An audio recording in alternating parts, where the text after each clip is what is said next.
2RRR 88.5. Good afternoon, you are tuning in to Youth Jukebox. My name is Lachlan Stevens, and today on the show we have a special guest with us all the way from Adelaide. His name is Peter Nick, and he joins me today. How are you, Peter? Good, how you doing? Good, thanks. Now, for those unfamiliar with Peter and the music he creates, it's inspired by R&B and pop music and by artists of the likes of John Mayer, Jamie Cullum and Jay Dilla. And Peter has just come out with his fourth album, Late Night Transmitter, back in July this year, and that was also our feature album for early August as well. And I'd love to hear more about this album, Peter. Could you tell us about how it started, what ideas got it going? Yeah, so basically the same way that I've started all of my previous albums as well. It's through a whole list of song ideas and tracks on my phone.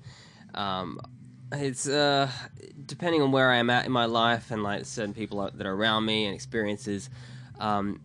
The albums kind of write themselves, and the songs, yeah, they kind of put themselves together into like a big cohesive whole. So yeah, Late Night Transmitter is basically the latest and kind of like, in my opinion, because I feel like it's the greatest work that I've done, not as in like, oh, like I'm at my peak now, just as in like greatest in terms of, oh, okay, now I feel like I've really gotten across what I'm trying to communicate. Write. Yeah. Oh, awesome. And like you're saying, it's reflecting the times you're in. When did this process start? When did you first have the idea for the album that, okay, this is where I'm going to go with this record? Yeah. That's a tough one because usually I have a different... First of all, I had a different name for this album, which honestly, I can't even remember what I was trying to call it before I even released it. And Late Night Transmitter was actually kind of a last-minute thing. I think I named it within that final month before I released it, and I was like, nah, that's it, that's what it's called. I'm a bit of a night owl, you know, and it's supposed to sort of be like a late night sort of radio kind of vibe. Yeah, oh, cool. I'm really inspired by like Robert Glasper, and he does a lot of like black radio and the Robert Glasper Experiment, and a lot of that has like interludes and sort of radio styled things. Not that this album has that, because it doesn't really have that, but in terms of the diversity of the sound from top to bottom, kind of sounds almost to me a little bit more like a playlist than like a one-sounded sort of, this is the album. That's what it sounds like. Yeah, so kind of like a late night playlist to get you going through the night, kind of? Yeah, to put you through every single emotion you could probably be capable of, I guess. Yeah. Oh, that's awesome. And Late Night Transmitter as well, is that your fourth album. Could you tell us maybe a little bit about the albums that came before and how you kind of got to this stage, releasing in 2018? Yeah, it's kind of crazy. I started, my debut album was what I called Here We Be, and I released that in 2014. The steps that I've taken in terms of creativity, songwriting, production, recording, and engineering from the first album all the way to the fourth album that I've done, it's basically been from writing and recording in a bedroom to having a purpose-built, well, not purpose-built, it's a purpose room for a studio. And so the first album being Here We Be was kind of like a collection of songs that I'd written over basically my whole life. Wow. And then that you start sort of filtering those out, like, you know, okay, they're recorded, they're on the albums now. Now I've got to sort of come up with some new ideas, fresh ideas. Yeah. And then I traveled in 2015, drove straight to Sydney, and then I also drove to Melbourne and to Mount Gambier, and basically had a whole bunch of song ideas that I would play in my car, like a playlist while I was traveling.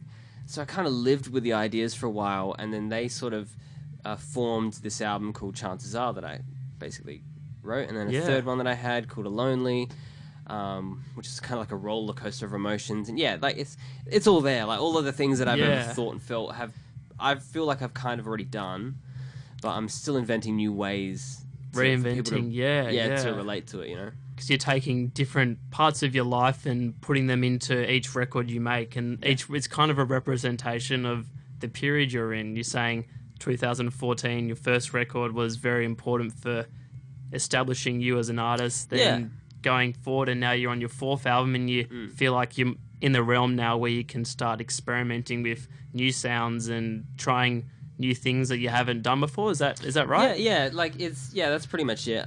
It's also so great to look at something that you first did and just go, yeah, that was me going, I'm giving this a shot, you know, Yeah. like for once in my life, coming from education and jobs that I'd done in the past, I'm like, you know what, this is what I'm going to do, and I don't care if it's like super great, average, whatever it is. The fact that I did it, It's done by yourself. Yeah, that's made it so great. Yeah. And that's so powerful, you know. Yeah, exactly. You got to start somewhere in order to learn. Yeah. This is what you've done, and what are the things you have learned from album 1 all the way to album 4? That's a good question. That should definitely be answered a lot more often by artists, I think.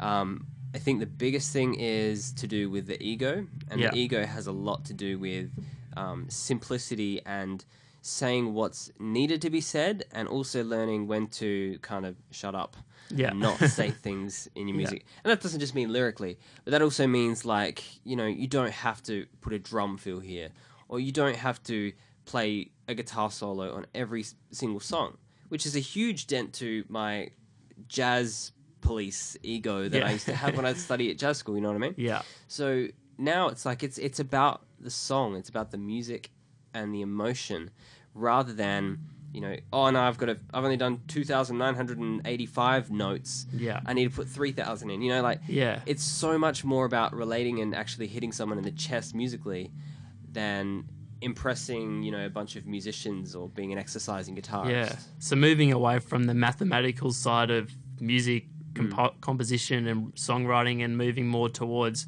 trying to make the song that best expresses the idea you have for it. Is that right? Yeah, that's right. Yeah. And how do you like get an idea for a song? Is it, you're saying before, you voice memos were the thing that you record on your phone, and then that goes to the recording process? How do you really start a song out? Well, the great thing is that, I mean, you walk down the street and you see everybody has a phone. So instantly that makes a musician go, this is my go-to. So you could be anywhere. And I joke about being in the shower, being on the toilet, being on the bus, you could be anywhere. Yeah. And you get that idea, and all you have to do is hum it, sing it, tap it, whatever it is in your phone, and just have some kind of, because this is what I do, just have some kind of system where you can go back and put the pieces of this puzzle together, and, like, you know, you put it into Pro Tools or Logic or whatever you use, and it starts to form a song. And I can honestly say that my ideas come from anywhere. Could be anything. Could be a phone call. It could be, I had this thing the other day, there was some people outside my house, and they were like, it was like a big machine, and I could hear the notes that the machine was, that the engine was making. Yeah. And I started putting together this melody out of the notes. It was the most bizarre thing, but it just happens. It's and the just next thing, it's on my phone. Capturing a moment of inspiration, and you never know when you'll use it down the line. Yeah, and it just and they kind of, like, you put them back in the you know, back in the line, and they go back into the machine and get crushed up, and then they come out in pieces again, and then you find, like, you know, the chorus of that song you wrote 3 years ago is now the bridge section of the 4th track in your new album. Yeah. Wow. That's crazy. So songs can take even years to get to the final stages. You might have an idea that starts however many years ago, and then develop that a year later, and then 3 years after you first got that idea, however you did, it's become a song. Completely different to what you thought. I can tell you right now, like, having a girlfriend now and having song ideas from 4 or 5 years ago, you know, I kind of have to go, like, this is an old idea, don't worry, those lyrics they're old, or, like, that's not about you, or that wasn't me, that was me at the time. You know, so I've got new songs right now that have already been recorded, that, you know, already in the works, and they were written 5 years ago. Wow. You know, so that's they're crazy. Still coming out. Yeah. That's really cool. And it's cool to see how, like, one idea can go to so much more. Like Tame Impala, I'm not sure if you've heard of them. They're like Kevin Parker. This song, The Less I Know The Better, was originally going to be for the Uptown Funk album by Mark Ronson. And little did you know that Mark Ronson said, "Nope, I want you to have this idea." He went and put it out in the song, and that's his most popular song to date. And an idea that he had first recorded in a voice memo became something that's been, like, defined him as a musician. And it's really cool to see how music does that. And it's crazy. It's crazy. And that's the great thing about being in the modern world with smartphones and everything. Ideas can be captured in so many different ways, and sounds can be found through recording it. It's just so accessible, which is fantastic. Yeah, and I totally agree with that. You know, as much as I hate smartphones, I love them, and the other way around. It's bizarre because we want to use these tools to the best that we can. You know, we want to love them, and we also don't want to love them too much. Yeah. I'm an absolute advocate of making your own sounds. These days, there's so many people that have like GarageBand and like Logic and all that, and that's great. I love that stuff. But the thing is, you can easily fall, as a songwriter or as a producer especially, you can fall into the trap of just continually reusing other people's ideas. So, for example, if you've got like a big hip hop beat, like this is what I would do with, a song like Ain't It Crazy or Unexpected, I would take like a bass drum sound and go, I really like that sort of tone, but it needs more character. So I'm going to enhance it in some bizarre way through my software that I'm making the song on. You know what I mean? So I'm always like twisting it. Yeah, making it your own. Yeah, it's got to have some kind of unique sound or texture to it so that it can feel different. You know? 100%. It's taking a kind of a sample of a sound and reworking it to make it something completely different to what was first thought of it. Like that's Drake. His song Hotline Bling was sampled from a 1960s soul song, I think. The little beat behind it. No one would have picked that listening to it now that was sampled from there. But it's taking an idea, changing it up a bit, speeding it up, and making it something new. And it could be big ideas like a whole beat, or it can be little ideas from another song you've heard before, like a melody or whatever. Yeah, Jay Dilla was also really influential in that area, because not only did he just spend 20 hours a day reworking, like he had vinyl and he basically slow it down and change the pitch and sample certain things in. That's something that we can still do, because there's 12 notes in music. There's so many like different slow and fast tempos. You feel like you're kind of repeating yourself a little bit, and getting the grain from an old vinyl record, or getting like an old amazing vocalist's sound on your recording can like completely flip the sound and the emotion of the song you're trying to get out there. Because music has such an attachment to time, and when you first heard that song, you like a lot of songs that I've listened to, like Moby Porcelain's probably my favorite song ever, and I can instantly recall the time that I first heard that, when my dad played it to me when I was 5 years old. And it attaches such a connection to it, and sampling a sound can bring like back so much nostalgia, or like reflection on a period of time in your life where this is where I first heard this song. And that's just, I don't think there's any other like medium of production or film or whatever that can really capture that quite like music. It's kind of quite special. Music is it's very unique, and it's extremely expressive, and I think that's kind of, people forget that sometimes. And I think great musicians, someone like John Mayer, is a constant reminder that music can be extremely expressive and poetic. You don't just have to be into like literature or like writing to be a poet. You can say certain things. You can be Stanley Kubrick, or you could be like David Lynch, or any of these like influential people that create films, and like that's what they sort of, they are poets, but it's all like kind of a subgenre. It's all slightly different ways of doing it. They all have their different ways of approaching it, and same with musicians. We all approach it in a different way. There's no point following a formula just to fit in with other artists. You want to craft your own identity, and many filmmakers or musicians, you can hear one thing from their song and you can instantly that's them that made that song. It's got an instant attachment to the person that made it, and that's so important as well. And let's go on to a song at the moment. This one is from Late Night Transmitter. It's called Ain't It Crazy. That before was Ain't It Crazy by Peter Nick, and he's with us now, and we're recently discussing the idea behind his album and the whole songwriting process, about film producers and a whole range more. We're getting deep in the combos there, but I'm really interested to hear about the production behind this record. Like, you were saying before how you first started from just making it in your bedroom to getting a studio in your bedroom, but do you play all the instruments yourself and then layer them on top of each other, or you get a band together? How does it usually come come together like that? Yeah, I'll start from like the very sort of beginning of the question. So basically, in terms of like where I'm recording it and how I do it, it's no longer in like a bedroom. It's actually I've set up a semi-professional studio in an attic space. And that attic space basically has a hybrid of like digital, which is like all the stuff you can get on GarageBand and like plugins and all that stuff. But I use Pro Tools, so it's a digital workstation with an analog sort of effects rack as well. I use like old compressors and like preamps and stuff as well. So yeah, I play all of the instruments on this album. I've worked with various other artists and some others, but usually I play all the instruments except for the drums in the past, and now I do everything. Yeah. So yeah, that's the thing in terms of production as well.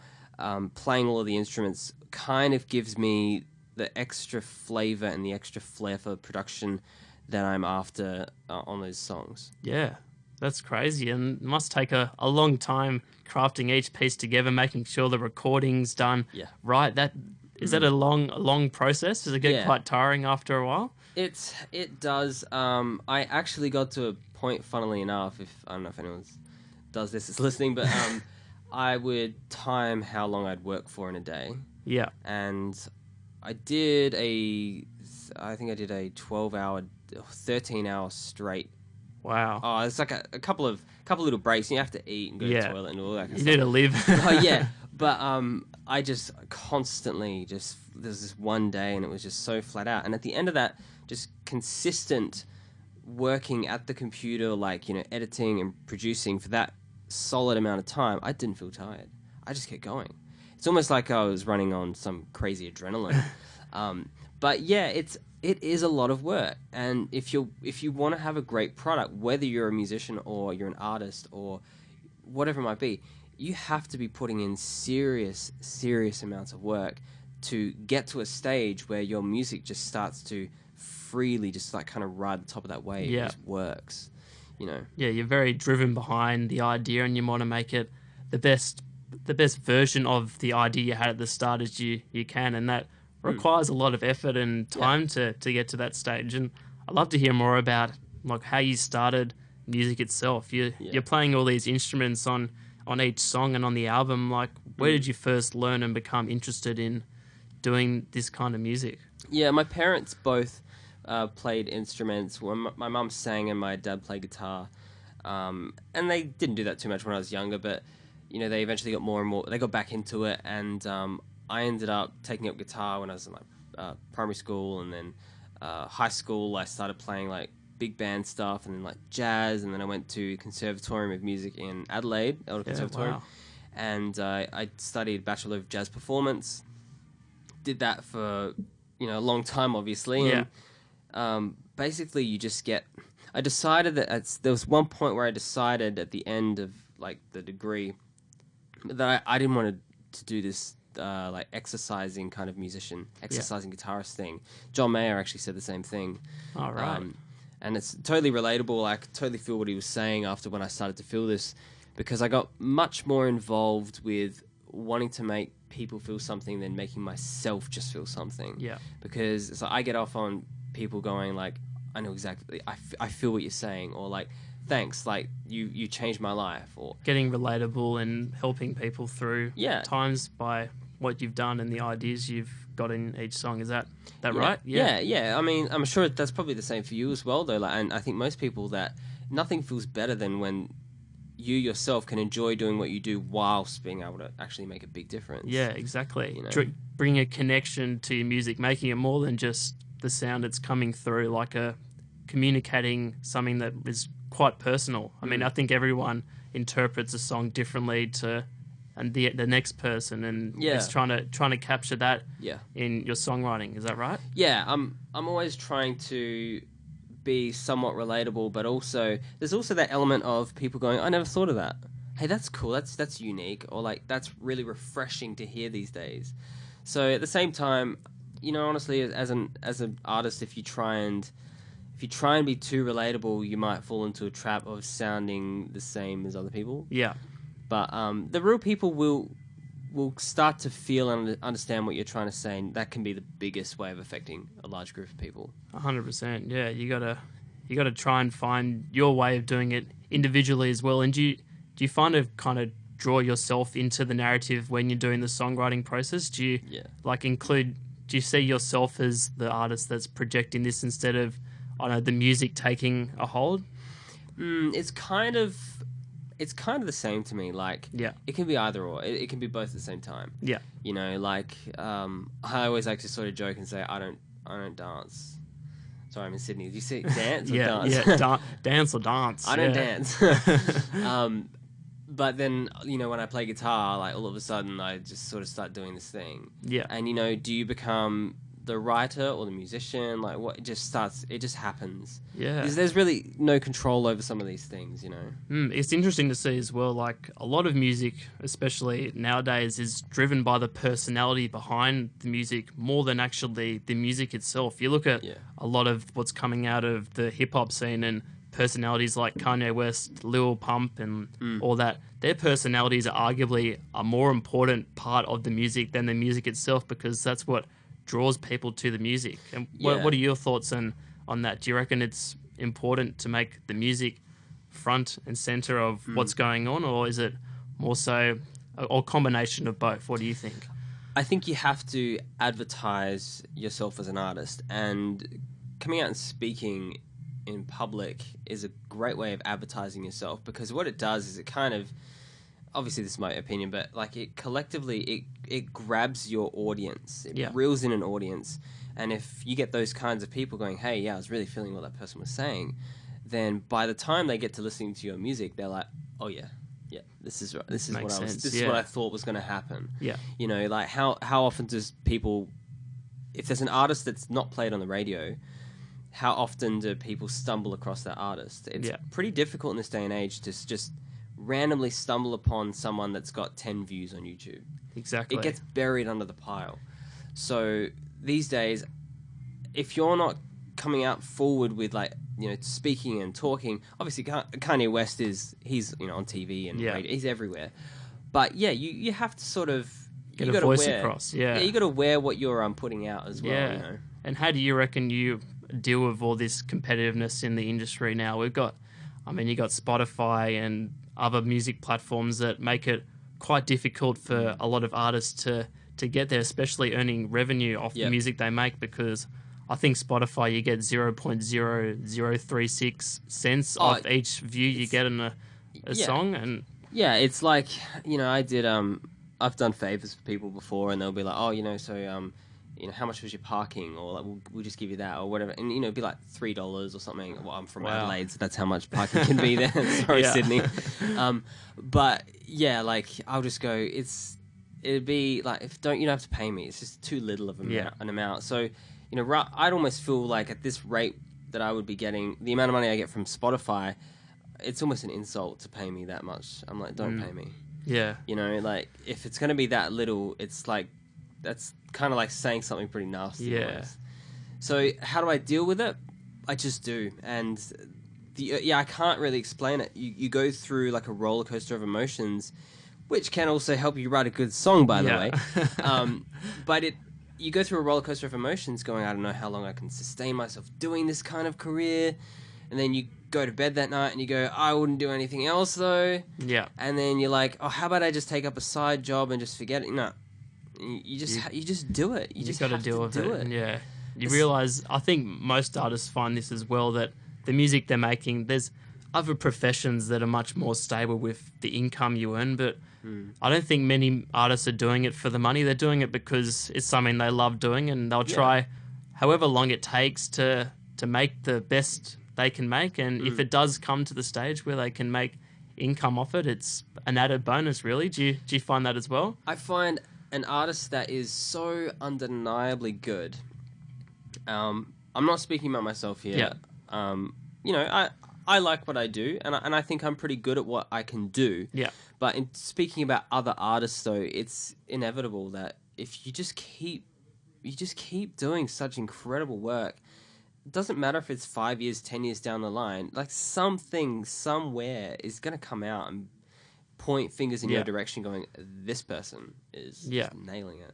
If you got to put the effort in, otherwise it's very hard. You'll ever see someone paying for your music or Yeah. stuff like that. And that's really good. This is where I actually found your album out, Late Night Transmitter. It was on Bandcamp. And I think classic. that is a fantastic platform, especially for supporting artists, because lets people pay however much they want to pay for their music. And a lot of artists don't ignore the Bandcamp side of things and just go straight for streaming and other stuff. But what are your thoughts on Bandcamp? How do you see that as... Bandcamp is great if you've got even the smallest fan base, because they'll buy your music. Yeah. You know, a lot of the times I've seen artists and, you know, groups that have 3 or 4 people. You know, there's comments on their Bandcamp and people saying, love it, listen to it in my car every day. Like, they've bought it. Yeah. You know, you can buy individual songs and stuff. For those of you who don't know about platforms like iTunes and that, you know, they take a cut as well. So I think last time I checked, and I'm probably wrong about this, it was like 33% or 35% that iTunes took. And then your distributor, the only way you can get on iTunes is if you go through a distributor. Yeah. They also take a cut. Yeah. So, you know, everyone's taking little bits out of the little amount you can earn if you don't have a large fan base supporting you. Yeah, and if you've paid a producer and you've got someone else that's involved with the writing of your music as well, they also take a cut. So, you know, it's kind of like, unless you're absolutely just making great music all by yourself with a good fan base, you're not going to make much money. Yeah. It's very important, and it's also interesting to look as well, because Spotify and Apple Music as well are very driven off their playlists, and that as well adds to greater exclusion for artists, because Spotify is only getting in a certain type of music on their playlist, and that's what most people listen to. I'll speak to a lot of people and I'm like, oh, what are you listening to at the moment? They can't name the song they're listening to, but they know it's on Spotify's chilled playlist. And it was really interesting as well when Drake released his album Scorpion. Every single Spotify user got a notification. He was even on ambient chill playlists, on everything. And that amount of power and getting into everyone's playlist can really change a lot of things of how you listen to music, and it can really add to kind of the exclusion faced by artists at the moment trying to reach their fan base. And it's interesting. It's interesting. Like, the thing is, you try and as a musician, you try and be as humble as you can. Yeah, I hope. You try and be. Yeah. And the thing is, you just get these days or these times where you flick on a radio station, or you flick on Spotify or a playlist, or anything that's got someone talking about something that's just come out. Yeah. And you hear, like, you know, this just in, like, so-and-so just dropped this new album and it's already at number 1. You're like, what? How? Like, oh. Crazy. You know, like, how can you get to the position where you can actually be heard? Yeah. It's really difficult. Sometimes it's luck of the draw. It is luck of the draw. If someone finds, and if they're in a position where they can share it to a large audience, then fantastic for you. It's very hard to know, there's artists that have fantastic songs, but they just can't reach an audience. And and I mean, I wouldn't even say can't reach. I think it's just it's a slow process, grinding process. Yeah. You know, like, it's something that you just need to get really, really good. Almost as good as you are at writing a song, you need to get really good at hanging in there. Yeah. That's a big 100%. skill. And another important thing as well is talking about being a community radio station at the moment. Yeah. This is where a lot of artists first start, and it's great to get artists around the country, local acts, and that's building them up. And you start here, get to Triple J or whatever it is, and then you never know where it goes. And after the break, we'll also have a little chat about your upcoming trip to LA, and talking about the other side of music and talking about production, I'm assuming. We'll talk about that after this song. This is probably my favourite one off the album. It's called Twinkle. You're on True Triple R. Peter and Nick right there bringing us an absolutely beautiful little song called Twinkle, and we're just speaking in the break about Twinkle, and it's got some importance coming up in the future. Would you like to tell us a little bit more about what's planned for that song? Yeah, something about that song. When I was writing and creating the ideas for it, I sort of just had this thing that I wanted it to be like a sweet song that's just that has a huge amount of depth Yeah. to the production and the sound to it. And I basically the plans that I've got, I'm going to be releasing a music video for it in the next month or 1 to 2 months. Yeah. That's awesome. And I really want it to be like something that people can really like sort of either sit down or drive in their car and actually stop kind of thinking about all of the stuff that's going on in their head and just start to really make the song kind of hit them. It's just one of those things that we'll have as an artist, a song that we write that just really resonates with us, and that is the song on that album that does that with just me. really resonates with you. And I can tell listening to the production behind it. It's got like it feels really warm, and like there's the little twinkling sounds in the background. It's kind of toasty. Yeah. Is that like, how did you go about making that? Did you like all record all those sounds in there, or you took some from other places? No, every single thing that I do is completely organic. Yeah. Everything from any kind of reverberation sound, any reverb trail, anything from any delayed sort of sound on a voice. I, as a producer, tend to like what's called ping-ponging. What that means is, you get like a delay that goes from left to right. Get some panning, Yeah, and so you get that kind of wavy or like surround sort of vibe.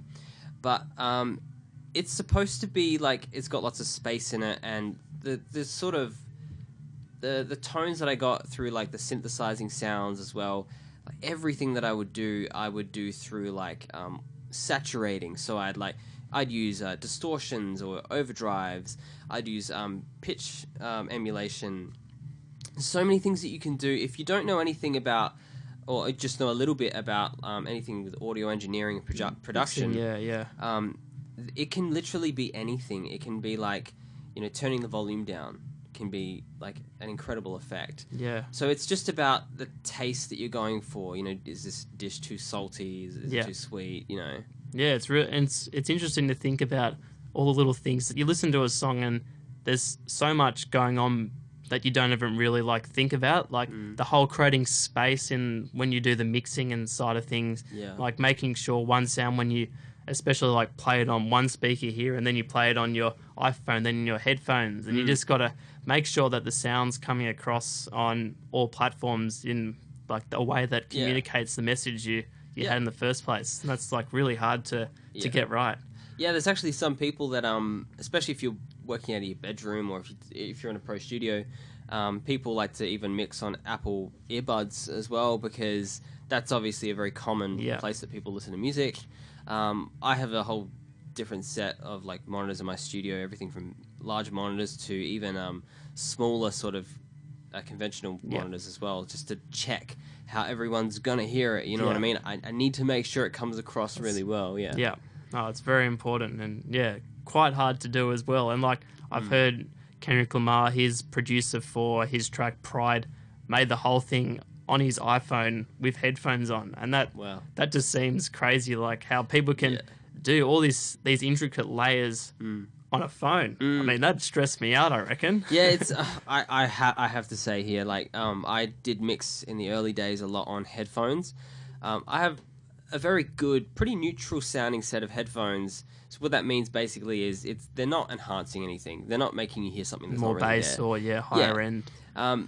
But there's a little bit of danger doing that, is that they kind of, if where the vocals, like when the voice is sort of sounding in the mix and all of that, you can kind of make that sound a little bit too distant if you don't mix it through like proper speakers. So that's why you're always double checking on other things. Check around, 100%. And we'll also talk a little bit more about your Twinkle music video. So you're going to LA for this. What's happening over there with the video? Yeah, I've got a number of plans for LA. Yeah. Twinkle's just one of them. Oh, right. We've got more. Yeah, I'm a busy man. Basically, there's a few projects I got on right now, and one of those things I'll call a project is a music video for that song. There's a couple other songs that I'm still planning some music videos for, and I've actually got an acoustic EP. I don't like the word EP, but acoustic collection of songs that have already been recorded, and they're also going to be filmed over there as well. So wow. Yeah, there's a lot of stuff. Yeah. coming And out. what's going on behind the filming? Are you getting someone else to do the filming, or are you doing it yourself? Like what's Both. going on with that? Both, yeah. Both. As a freelance musician or as a musician these days that kind of struggles to make a lot of money, if any money. Yeah. Basically, what you do is you do a lot of it yourself, and then when you want to, like I said earlier, Twinkle is a song that I really want to put forward in a certain way. I'll get someone to kind of help me get that through. Get the idea, yeah. Because when it comes to filming, you can't just sit at a computer with monitors, like some speakers, and listening to what it sounds like. You have to have other camera angles. You have to have things moving around.